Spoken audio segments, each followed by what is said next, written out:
Shashi Kumar Sharma, ALT scout guide academy channel पर आपका हार्दिक स्वागत करता हूं। पुस्तक श्रृंखला के अंतर्गत इसके हम ये बताना चाह रहे हैं कि स्काउटिंग की ऐसी बहुत महत्वपूर्ण पुस्तकें हैं जो प्रत्येक स्काउट, गाइड, रोवर रेंजर और स्काउटर और गाइडर के लिए बहुत ही महत्वपूर्ण है। इनको अपने पुस्तकालय में उन्हें रखना चाहिए और हर विद्यालय में एक एक सेट तो इसका कम से कम होना चाहिए। तो आज हम तृतीय जो थर्ड पार्ट है, APRO पार्ट थर्ड को चर्चा करने जा रहे हैं। APRO third part national headquarter Delhi के द्वारा प्रकाशित है और इसमें 182 पेज है पुस्तक के अंतर्गत। इसका संबंध बालिका विभाग से है, यानी कि गर्ल्स सेक्शन इसके अंदर पूरा दिया गया है। इसको भी दूसरी पुस्तकों की तरह नेशनल काउंसिल 64 के 30 नवंबर 1914 को पास किया गया था और इसकी कीमत 95 रुपीज़ है। इसका शुभारंभ भी नेशनल चीफ कमिश्नर श्री नागराला जी के उद्बोधन से होता है और इसमें भी बहुत डिटेल में, बहुत गहराई से इस गाइड से संबंधित और रेंजर से संबंधित जानकारियाँ दी गई हैं। इसमें 4 चैप्टर हैं।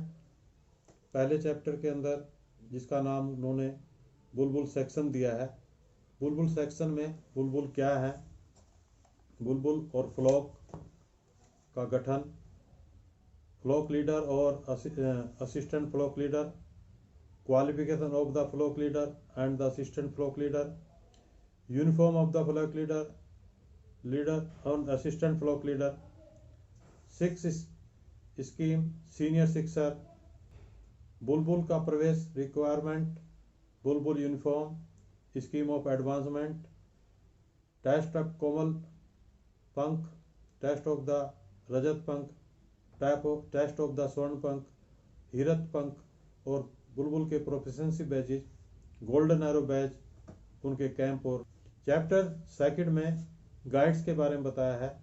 गाइड क्या है, गाइड कंपनी का गठन कैसे होता है, गाइड कैप्टन और assistant guide captain, qualification of the guide captain and the assistant guide captain, uniform of the guide captain and assistant guide captain, uniform of the sea guide captain and assistant sea guide captain, uniform of the air guide captain and assistant air guide captain, the patrol system, company leader, assistant company leader, patrol leader, second court of honour, patrol in council, guide प्रवेश requirement, guide uniform और sea guide uniform, scheme of the advancement of the guide, efficiency code, test of the प्रथम सोपान, test of the द्वितीय सोपान, test of the तृतीय सोपान, test of the राज्य पुरस्कार, राष्ट्रपति guide award, guide proficiency batch और hike और कैंप्स के बारे में जानकारी दी गई है। चैप्टर 3 में रेंजर सेक्शन इसको नाम दिया गया है। इसमें रेंजर की डेफिनेशन, रेंजर टीम कैसे का गठन कैसे होता है, रेंजर लीडर और असिस्टेंट लीडर कौन कितनी योग्यता होती है और कितनी उम्र उनकी होनी चाहिए, qualification of the ranger leader और assistant ranger leader, uniform of the ranger leader और assistant ranger leader, uniform of the sea ranger leader and assistant sea ranger leader, uniform of the air ranger leader and assistant air ranger leader, patrol system, senior ranger meet और ranger meet, second team council, ranger प्रवेश test, advancement, निपुण badge, राज्य पुरस्कार ranger badge, राष्ट्रपति ranger badge और राष्ट्रपति proficiency batches, ranger in service hike के बारे में जानकारी दी गई। चैप्टर 4 में एक्सटेंजिंग गाइडिंग, यानी कि इसमें विकलांग है, मंदबुद्धि ऐसे बच्चों के लिए भी स्काउटिंग की ट्रेनिंग दी जाती है। सी गाइडिंग ब्रांच जो है उसको विस्तार से समझाया गया, ए गाइडिंग बेंच जो ब्रांच है उसको समझाया गया और venture club Bharat scout and guide. उसके बाद बनी स्कीम के बारे में बताया गया है, जो छोटे बच्चों के 3 से 5 साल के हैं, जो खास करके हमारे नई शिक्षा पद्धति के अंदर इनकी उपयोगिता आनी है ही पहले, लेकिन इस पर ज़्यादा विकास नहीं हो पाया। उसके बाद फिर अपेंडिक्स में बुलबुल के प्रोफिशेंसी बैजेज हैं, गाइड प्रोफिशेंसी बैजेज हैं, रेंजर प्रोफिशेंसी बैजेज हैं और रीजनल इंटरेस्ट के बैज हैं और डायग्राम फिर उनके बाजू के जो दक्षता बैज कहाँ लगेंगे, दूसरे बैज कहाँ लगेंगे और सेस का डायग्राम दिया हुआ है।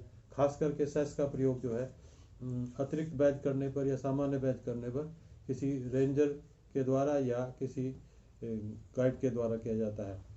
जहाँ तक जो स्पेशल उसकी कोड की मैंने चर्चा की थी, जिस प्रकार से ग्रीन कोड और गोल्डन कोड का प्रावधान स्काउट्स के अंदर है, इसी प्रकार से रेंजर भी उन उचित दक्षता बैजों को प्राप्त करके और जो है उन कोड को लगा सकती है और अपनी डैश को, यूनिफॉर्म को सुसज्जित कर सकती है। अब थोड़ी चर्चा मैं इसकी करना चाहूँगा कि इसको पढ़ते कैसे हैं। इसको मान लीजिए गाइड सेक्शन के बारे में हमें पढ़ना है, तो वहाँ पर फिर हम क्या करेंगे, गाइड सेक्शन को देखेंगे कि सेकंड पार्ट है। सेकंड पार्ट है तो हमें कोई विवाद है, कोई समस्या है, कोई जानकारी लेनी है, तो पहले गाइड सेक्शन निकालेंगे। उसके बाद फिर उसका 14 नंबर पर उसका प्रथम सोपान का पाठ्यक्रम दिया हुआ है। 14 नंबर में फिर मान लीजिए हमें देखना है उसके सब पार्ट दिए हुए 1 2 3 4 5। तो मान लीजिए हमें आउटडोर एक्टिविटीज देखनी है, तो आउटडोर एक्टिविटीज के लिए फिर पार्ट 6 दिया हुआ है, तो वहाँ पर हम इसको देख सकते हैं। इसी प्रकार से मान लीजिए हमें द्वितीय सोपान के दक्षता बैच देखने हैं, तो दक्षता बैच पहले हम आएंगे गाइड के सेक्शन पर और उसके बाद उसके अंदर जो द्वितीय सोपान है वो पॉइंट नंबर 15 के अंतर्गत दिया गया है। 15 नंबर के अंदर फिर उसके सब पॉइंट दिए 1 2 3 4 5 6 7 8 और उसके बाद फिर आपके 10 नंबर पर दक्षता बैच दिए हुए। दूर बैठा कोई गाइड कैप्टन आपसे पूछती है कि कौन सा दक्षता बैच लग सकते हो, आप उसको बता सकते हैं किस तरह से। पॉइंट नंबर पहले आप जो है 15 पे जाइए और उसके बाद 15 का पॉइंट नंबर सब पॉइंट नंबर 10 है, वहाँ पर दिए हुए कुक है, डिबेटर है, फ्रेंड्स टू एनिमल है, गार्डनर है, हैंडीमैन है, साइकिलिस्ट है, लॉन्ड्रेस है, रीडर है और चाइल्ड नर्स है। तो इनमें से कोई भी 2 दक्षता बैच वो बच्चा प्राप्त कर सकता है।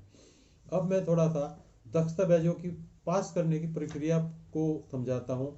ये बहुत से बच्चे इसको समझ नहीं पाते और वो ये समझते हैं कि बस लॉग बुक में पाठ्यक्रम लिख देने मात्र से हमारा उद्देश्य पूरा हो जाता है, जबकि दक्षता बैच एक बहुत ही महत्वपूर्ण चीज़ है, जो किसी भी स्काउट के लिए एक सम्मान की भी चीज़ है, सीखने की भी चीज़ है, कौशल के विकास की चीज़ है।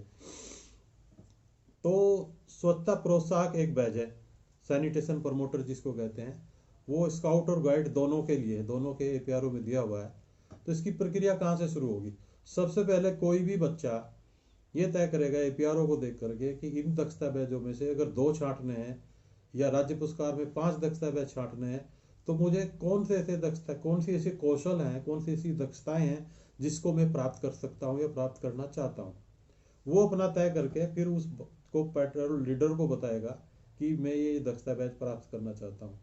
तो उस समय वो पेट्रोल लीडर फिर कोर्ट ऑफ ऑनर में उसकी बात को रखेगा कि मेरा अमुक स्काउट इस दक्षता बैच को प्राप्त करना चाहता है। कोर्ट ऑफ ऑनर वहाँ तय करेगी कि इस बैच को उसको प्राप्त करने की अनुमति दी जाए या न दी जाए, क्योंकि इसमें कई चीज़ें देखनी पड़ती हैं कि वो चीज़ वहाँ पर है नहीं, है कि नहीं, कोई साधन वहाँ उपलब्ध है नहीं, उसको बच्चा सीख सकता है कि नहीं। मान लीजिए एक बच्चा ऐसी जगह पर है जहाँ केरल में है और वो ऊँट का बैच, ऊँट के दक्षता बैच को प्राप्त करना चाहता है, तो वो ऊँट के बारे में कुछ जानता ही नहीं, ना वहाँ ऊँट उपलब्ध है, तो ऐसे में ऊँट चालक का बैच वो कैसे प्राप्त कर सकता है?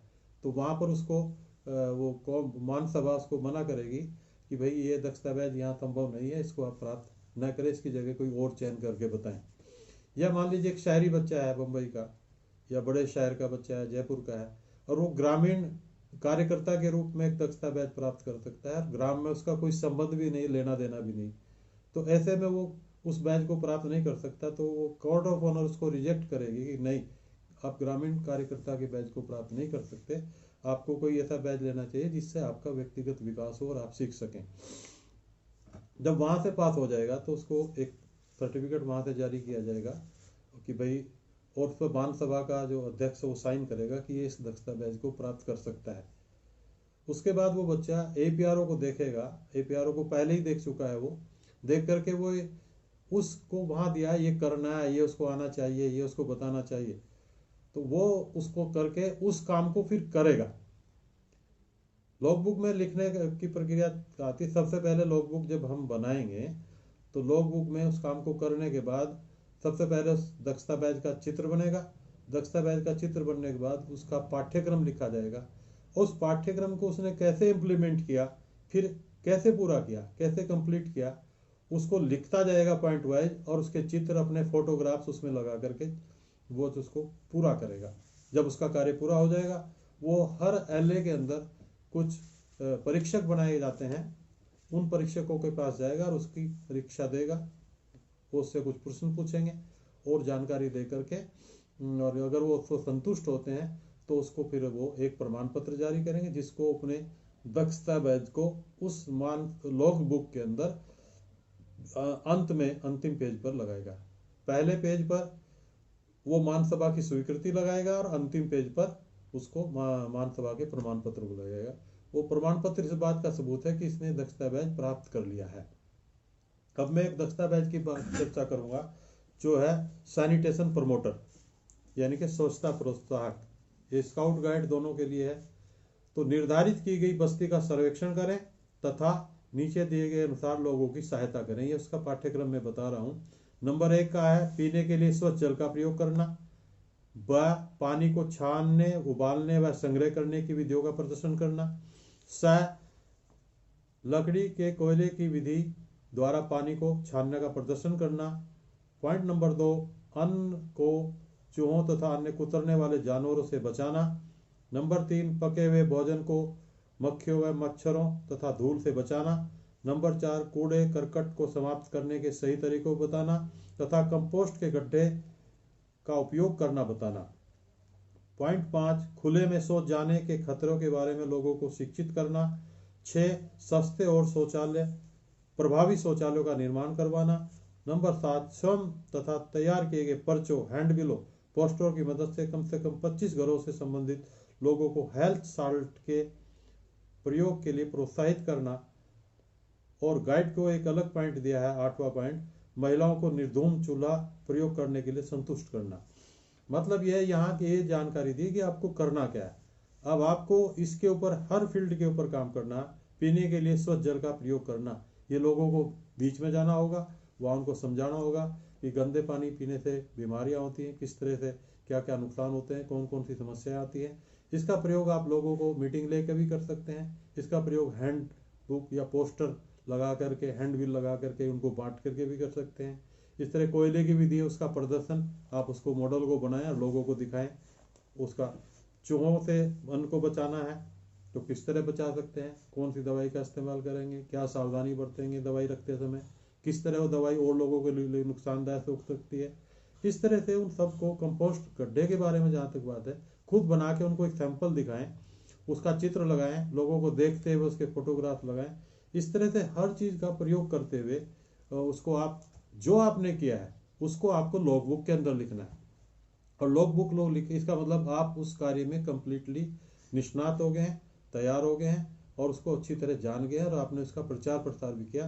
अब आप इस दक्षता बैच के लिए कंप्लीट हैं। इसको आप करने के बाद अपनी लॉगबुक में लिखेंगे। लिखने के बाद परीक्षक के पास जाएंगे और परीक्षक उस पर संतुष्ट होने के बाद आपसे कुछ पूछताछ भी कर सकते हैं, आपकी लॉगबुक और कार्य को भी देख सकते हैं। और ज़रूरत है तो जहाँ आप काम कर रहे हैं वहाँ किसी अतिथि को भी बुला सकते हैं, अपने परीक्षक को बुला सकते हैं, स्काउट मास्टर को बुला सकते हैं। और ये कार्य ग्रुप में किए जाए तो ज़्यादा अच्छा रहता है, क्योंकि अकेले को कोई भी कार्य करने में दिक्कत होती है, अपनी बात को समझाने में समस्या आती है। मिलजुल कर हम उस बात को अच्छी तरीके से कर सकते हैं और समय भी निकाल सकते हैं। तो मैं समझता हूँ दक्षता बैचों पर हमें बहुत जोर देना चाहिए, बहुत ध्यान देना चाहिए। विदेशों में इसको प्रैक्टिकली तौर पे किया जाता है, हम इसको केवल थ्योरेटिकल तौर पर देखते हैं, सामान्य किताबी जानकारी ले लेते हैं, व्यवहारिक तौर पे नहीं देखते। वहाँ बच्चा अगर नाव चलाने का बैच है तो नाव चलाना सीखेगा, प्राइवेट तौर पे सीखेगा। अगर आर्चरी का बैच कर रहा है तो ऐसे संस्थान है वहाँ जहाँ पर वो जा करके आर्चरी सीखेगा और उसके बाद एग्जामिनर को उसकी परीक्षा देगा। लेकिन हम क्या करते हैं, हम केवल उससे संबंधित जानकारी एकत्रित करते हैं और उसको अपनी लॉग बुक में लिख कर परीक्षक को दिखा देते हैं।